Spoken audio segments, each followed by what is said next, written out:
Hey guys, this is your boy Darth Kilhoun. How's it going today? Now, in previous streams, and I've never really done a video, so I've never had time to say this in video form, but I am now going to be starting my Sith Empire series, where I'm going to explain how I would establish and organize my version of a Sith Empire done right in my eyes. Today we are going to discuss the bread and butter of every Sith Empire that has ever existed, the Imperial military. Specifically, we are going to be discussing the Imperial Army, somewhat of the officer corps, and the enlisted men, along with the organization and equipment that they will be carrying. A little disclaimer though, I am enlisting in the US Army in about a year, give or take, and am very astute in military history and organization of many different nations across history, and I will take bits and pieces from many different armies from our world to influence my military. Also, I know that in universe they have explanations on why they use weapons they do, but I personally don't care, as oftentimes, despite my love for Star Wars, I gotta admit, I don't like most of their military organization, as most of the time is lackluster, unorganized, and unprofessional. Now, with that out of the way, let's get into this. The Army. The Imperial Army, the bulwark against the Jedi Jihad, and depending upon the time period, liberators of mankind across the galaxy. Their legions have been able to take on galactic superpowers such as the Republic and the Jedi Knights, and most successful of all the Sith Empires is, in my opinion, being the new Sith Empire from the Star Wars Old Republic MMO. It follows a very German-style military structure with a diversity of weaponry and is most tactically and strategically competent military force the galaxy had ever seen, only being challenged by one man who ran the most incompetent military force the galaxy had ever seen. That individual being Grand Admiral Thrawn, who took the military that couldn't beat a military force the equivalent to the Taliban, aka the Rebel Alliance. Despite all of the love for the Sith Empire of Sator, I can still see many flaws that the world builders missed. One is the way to simplistic military rank. According to the fandom website, the only ranks are, and I quote, Private, Sergeant, Corporal, Ensign, Lieutenant, Captain, Major, Colonel, and finally General. There are only 10 ranks in the Imperial Army. In the United States Army, as seen in this chart, there are 9 enlisted ranks, from private to sergeant major of the Army, 5 warrant officer ranks, and 10 officer ranks. The U.S. Army ranking system ensures that there will always know who is in charge no matter what, depending upon this very complex ranking structure. Unlike the Empire, which if you lost your commanding officer of your, say, platoon, which man ranked sergeant would take control, unless the officer made sure they knew in case they will have no idea. Later on, I will explain on how I would reorganize the ranking structure. Another thing that I hate about the Star Wars militaries is that they are only designed to look cool and not for practicality and usability. The average Imperial heavy infantryman in the Imperial Army of Star Wars Old Republic is said to carry over 100 pounds of gear, and these are your standard grunts that battle on the streets, in the fields, through the forests and mountains, and even in space. But as I am going to compare a lot of the Imperial Army to the US Army, the average soldier in the United States Army carries about 60 pounds of gear. That's including the rucksack, M4 carbine, ammunition, and protection gear. 40 pounds less, and that's compared to most heavily equipped military in our world that holds sway across it. But I have complained enough about getting my main concerns out of the way for my new Imperial Army. The first thing is the soldiers itself, as without them there would be no army to protect your nation, or in this case, our interplanetary empire. Most Sith empires throughout the ages have used some sort of conscription, or as Americans call it, the draft. They are conscripted almost right away after they reach adulthood, no matter what. Who they are, men, women, weak and strong. They are conscripted. They serve for 30 years in the Imperial Armed Forces. For contrast, the average Roman legionnaire served 20 years before retirement. To me, this seems odd and a bit over the top. My Sith Empire would use a more relaxed version of conscription, similar to the form of conscription used by King Frederick II of Prussia, otherwise known as Frederick the Great. Frederick the Great is credited with the creation of the truly first modern military, standardizing everything in Prussia and setting standards still used today by most modern military forces. He was the first to endorse a universal conscription policy for all adult males healthy enough for military service, or that could be trained to military standard health, raising one of the largest armies in all of Europe from his small kingdom, fully equipped with state funds and tough training to instill loyalty and discipline to his troops, with one of the greatest general staffs of all of Europe. Frederick the Great proved that his army's worth against the other superpowers of Europe that still used peasant armies. This war was called the 7 Years' War, when France, Russia, Austria, and Sweden all tried to gangbang Prussia with the support of Britain, but they only supported with a navy, typical British fashion. But Frederick the Great stood strong, and his armies routed all four large powers with an army dwarfed by their foes. Yay, so why do I mention this? Well, because I would do the exact same thing. I would conscript every male citizen fit for service that would serve a minimum of 4-year time active service and another 6 years reserve service, giving my empire a huge manpower pool of both active and reserve forces to call on in any war. Then when they fully retire, they would be able to bodied citizens capable of forming greatly in the workplace with military experience, benefiting both our economy and society after serving for 4 years active duty. Now would be the training these soldiers would receive in basic training regimen.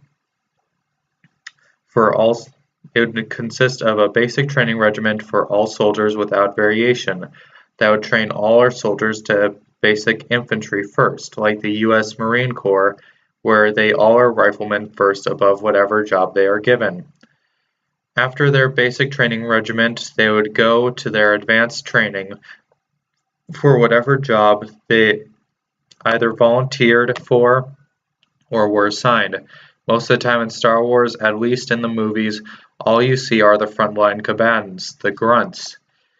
But they aren't even close to the only type of soldiers. For every infantryman on the front lines, there are another 10 men behind him or beside him. Looking at the list of jobs in the U.S. Army, that has quite an extensive list with over 100 different fields, a link to which will be in the description below. But breezing over it, there are infantry, the engineer corps, field artillery, air defense, artillery, aviation, special forces, armor, signal corps, military police, medical corps, human resources, mechanics, quartermasters, reconnaissance, communications, logistics, and so many more that we would have here all day just listing out the jobs. Basically, there are many jobs that need filling, and to figure out where each recruit would be put, each person in my empire would take a standardized test whilst in my Star Wars equivalent of high school, similar to the Armed Service Vocational Aptitude Battery or ASVAB test that we have in the United States, where you would take separate tests analyzing your skills in general science, mathematics, and mechanical skills that are all calculated together through your score to give you a rating that would qualify you for jobs within the armed forces. I got a 78 overall score, which is a percentage, which qualifies me for intelligence jobs in the Army and Marine Corps. When I talk to recruiters, I would institute the same to place qualified individuals in the right place in my military. Next would be the equipment my soldiers would carry. Now, imagine this standard. Now, from a design standpoint, it is absolutely beautiful. Great for propaganda, but in an actual combat scenario, it would be 2 tiers below the Stormtrooper army. I am referring this to the image you see before you, the Imperial soldier.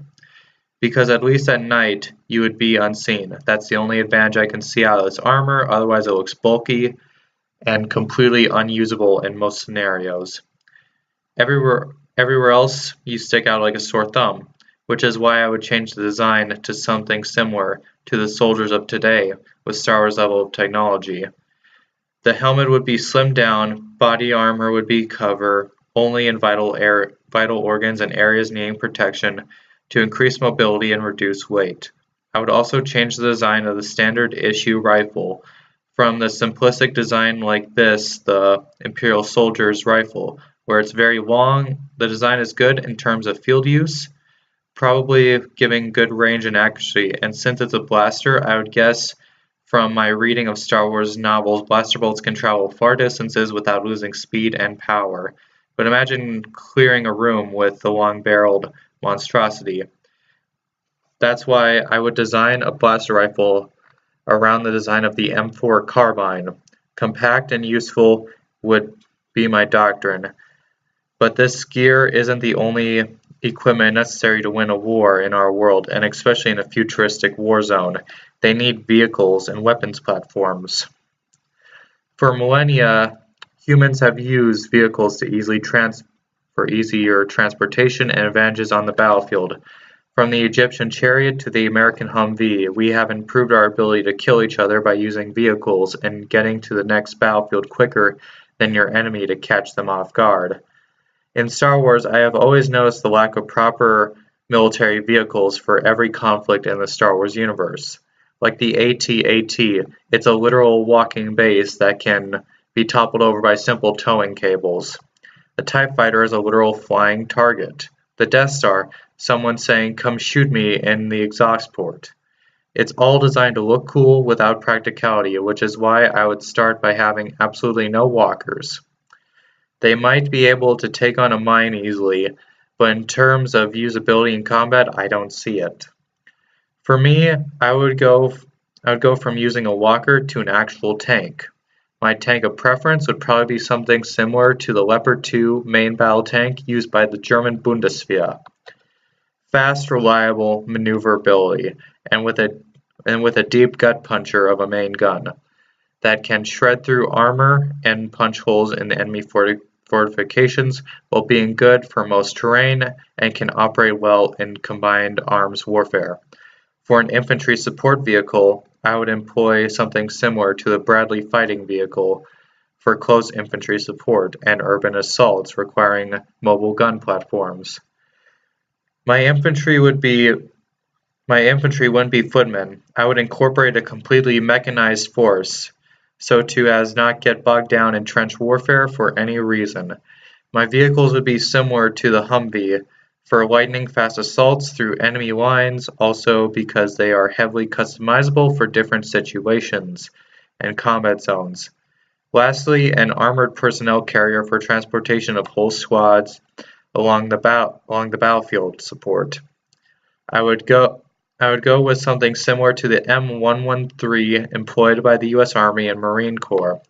It is practically just a driving box, but it is highly protective of your infantrymen and is very usable. In fact, it's been used for nearly 40 years by both branches. But now I am going to get to discussing the ranking system. Disclaimer, this won't be simple. In fact, no military is. Starting with the enlisted, the majority of my army that do most of the work. Let's name off my ranks, shall we? Private, then on to Lance Corporal, Corporal, Sergeant, Staff Sergeant, Sergeant Major, Master Sergeant, Regimental Sergeant, and Sergeant of the Imperial Army. 9 enlisted ranks for the hardest working men in any army. Next would be the officers, the thinkers and managers of your army, leading the enlisted in battle.